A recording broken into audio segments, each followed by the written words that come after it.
Mana masalan Hazrat Umar, Hazrat Abu Bakrlar davrida Rasululloh vafotidan keyin murtadlar chiqdi. Murtadlar nima bilasizlar? Dindan qaytdi, kofir bo'ldi deyildi.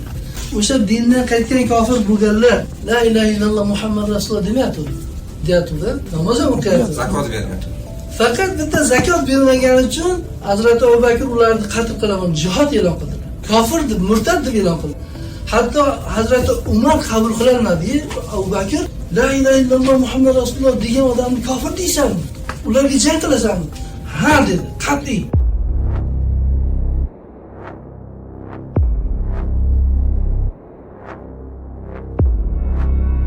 O'shaning uchun olimlar hozirgacha aytadiki, Abu Bakr bo'lmaganda din yo'qolib ketgan bo'lardi. Din bunaqa o'yinchoq emas. Har kim o'z fikri bilan bunday qilaman, bunday qilmayman deydi. Bu qilishdek keskin narsa. Yo qilasan, yo kofir bo'lasan. Tamom.